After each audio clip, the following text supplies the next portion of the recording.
क्या हो अगर एक दिन तुम्हें ऐसा फोन आए जो अतीत से जुड़ा हो और फिर वो कॉल तुम्हारी पूरी जिंदगी बदल दे। आज की कहानी एक ऐसी फिल्म की है जिसमें सस्पेंस है, हॉरर है, टाइम ट्रैवल है और ऐसा ट्विस्ट है जो आपके होश उड़ा देगा। ये कहानी है द कॉल 2020 की। कहानी शुरू होती है एसईओ यॉन नाम की लड़की से जो अपने पुराने घर वापस लौटती है। वो अपनी बीमार माँ से नाराज है और अब उस पुराने घर में अकेले रह रही है। घर में रहकर उसे कुछ अजीब चीजें मिलती हैं, पुराने टेप, किताबें और एक पुराना लैंडलाइन फोन। एक दिन अचानक उस फोन पर एक कॉल आती है। फोन की दूसरी तरफ एक लड़की थी, घबराई हुई, डरी हुई। वो चिल्ला रही थी, माँ मुझे मारने वाली है, मदद करो। एसईओ यौन पहले तो सोचती है ये कोई पागल लड़की है, लेकिन बार बार कॉल आने पर वो जवाब देने लगती है। बात करते करते एक अजीब बात सामने आती है। वो लड़की यंग सुक है और वो 1999 में रहती है, जबकि एसईओ यौन 2019 में। यानी कि 20 साल का फर्क, दो टाइमलाइन, एक ही घर और एक ही फोन। अब दोनों की बातें शुरू हो जाती हैं।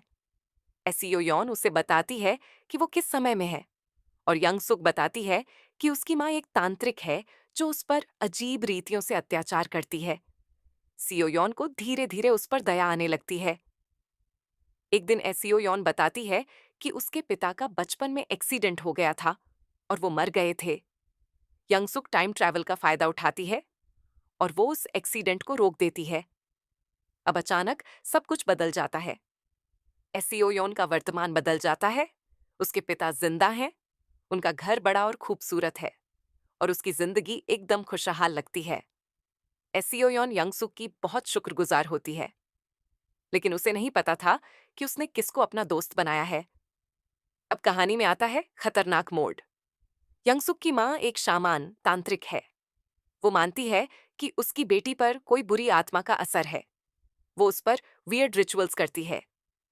यंगसुक को ये सब सहन नहीं होता और वो अपनी ही माँ को मार देती है। अब वो पूरी तरह से आजाद है और खतरनाक भी। वो अब सीरियल किलिंग शुरू करती है 1999 में और उसका हर एक मर्डर एसईओ यॉन के 2019 वाले वर्तमान को बदलता है। एक पल में वो अमीर होती है, अगले पल सब कुछ गायब। कभी घर है, कभी नहीं। कभी माँ जिंदा, कभी नहीं। अब यंग सुक 1999 से 1919 को कंट्रोल कर रही है। सीओ यॉन अब डर चुकी है। वो उसे मना करने की कोशिश करती है, लेकिन यंगसुक कहती है, अगर तुमने पुलिस को बताया तो मैं तुम्हारे मम्मी पापा को अतीत में ही मार दूंगी। सीओ यॉन अब पूरी तरह उसके जाल में फंस चुकी है। वो पुरानी टेप्स, रिकॉर्ड्स, न्यूज़पेपर से उसके बारे में पता लगाती है। उसे पता चलता है कि यंगसुक को 1999 में पुलिस ने पकड़ लिया था, लेकिन कुछ समय बाद वो बच निकलती है। अब एसईओ यॉन प्लान बनाती है।